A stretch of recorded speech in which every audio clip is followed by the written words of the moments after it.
కన్నా కన్నా పారడా నాండా నాండా అమ్మన్నా అమ్మండా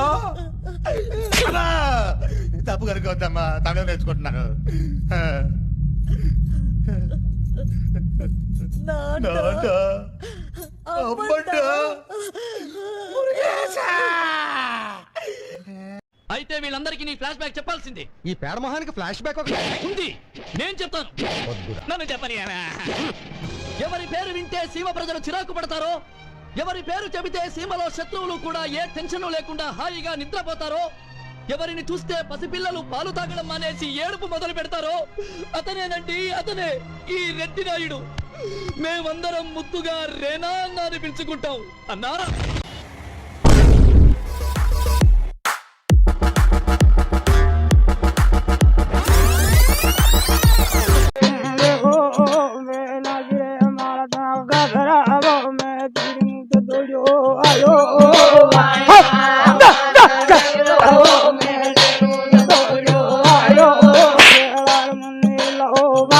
అందరూ బాగుండాలి, అందులో నేను ఉండాలి. అందరూ బాగుండకపోవడానికి కారణం ఏమిటంటే అందులో నువ్వు ఉండడమే. తేడా అక్కడే. అందులో నువ్వెందుకు ఉండాలి? పని లేక పేడమొహం వేసుకుని. ఈ నేను ఉండాలి అనేది పోతే అందరూ బానే ఉంటాయి. ఇప్పుడు ఇడ్లీలో మినుము ఉంటుంది కదా, మినుములు కదా పెసలు ఉంటాయా? మినుములో ఇనుము ఉంటుంది కదా, ఆ ఇనుము ఐరన్ ఉంటుంది కదా కదా.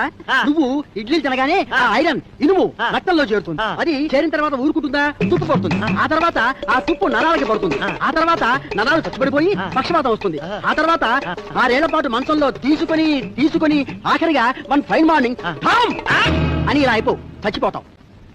అబ్బాయి ఇదిగో పోన్లే, పాపం ఆకలి మీద ఉంటున్నా. మీ కళ్ళు విశాలంగా ఉంటాయి కాబట్టి మీ పేరు విశాలి. మీ మొహంతా పద్మలా ఉంటుంది కాబట్టి పద్మావతి, శుభ, స్వప్న, రంభ, ఊర్వశి, మేనక, తిలోత్తమ, వైజయంతిమాల. సరేనండి, మీ పేరేమిటో మీరే చెప్పండి. నీ జాతకం ప్రకారం నువ్వు బతికేది 50 ఏళ్లే. ఇప్పుడు నీ ఏజ్ ఎంత? 51. దెబ్బడిపోయి స్టవ్ క్లీన్ చేస్తున్నావు. చుట్టాలు వస్తున్నారే, అందుకనే స్టవ్ క్లీన్ చేస్తున్నాను. ఓహో, చుట్టాలు వచ్చేస్తానే కూర్చుంటారా? ఇప్పుడే నీకే ఫ్యాన్ క్లీన్ చేస్తున్నావు. ఇప్పుడే చెప్తున్నా చుట్టాలు వస్తున్నారని. ఓహో, చుట్టాలు వచ్చి ఫ్యాన్ తేలాడతారా? ఆ ఉప్పొంగిన మనసుతో ఆమె అతని వైపు చూస్తూ కింది పళ్ళతో నవ్వెను. కింది పళ్ళ?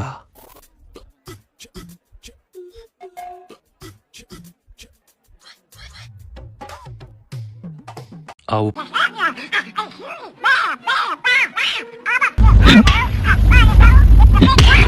మీరు మారరా?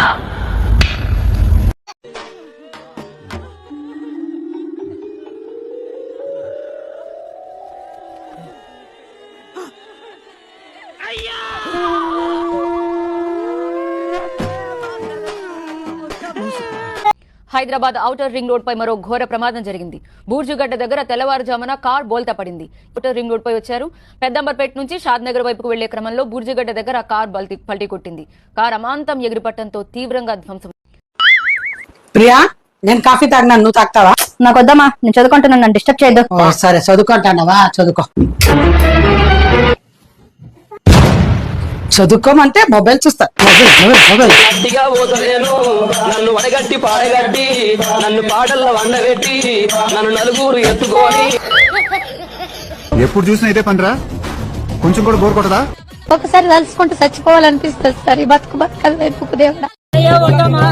హే గూగుల్, ఈ పాట ప్లే చేయి. మనసంతా ముక్కలు చేసి పక్కకు వెళతావెందుకు? ఓనేస్తం ఓరించి ఊహలు పెంచి తప్పుకుపోతావెందుకు? ఆ పంతం నీకై ప్రాణాలిస్తానన్నా. ఇంకా మిగిలింది 2 లైన్స్, అది కూడా నువ్వే పాడిరా.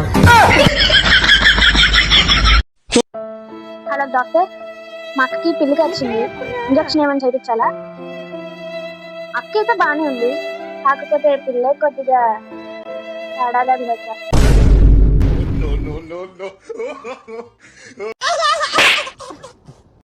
ఎక్స్క్యూజ్ మీ మేడం, మీ ఏజ్ ఎంత? 22. మీ శాలరీ ఎంత? 1,50,000. ఇంత చిన్న ఏజ్ లో బాగా సంపాదిస్తున్నారు, వెరీ గ్రేట్. Thank you. ఇంతకీ మీరు ఏం చేస్తూ ఉంటారు? అబద్ధాలు ఆడుతుంటారు.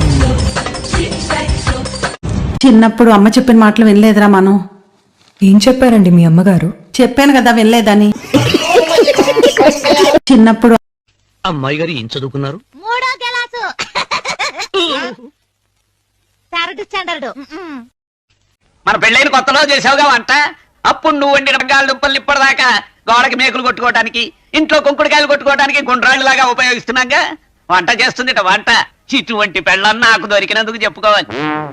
ఏమిటి మన పిల్ల రాక్షసుడు బిస్కెట్లు భోజనం చేస్తున్నాడు? ఇందాకే కదా 20 ఇడ్డెళ్ళు మింగాడు. ఆకలేస్తుందంటే నేనే ఇచ్చాను. అయినా ఇవి కొన్నావా పెట్టావా?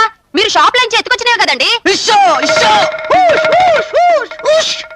ఏ విషయానికి ఏ శృతి వాడాలో, ఏది అరిచి చెప్పాలో, ఏది రహస్యంగా మాట్లాడాలో ఆ మాత్రం అర్థం అవుదేమో నీకు.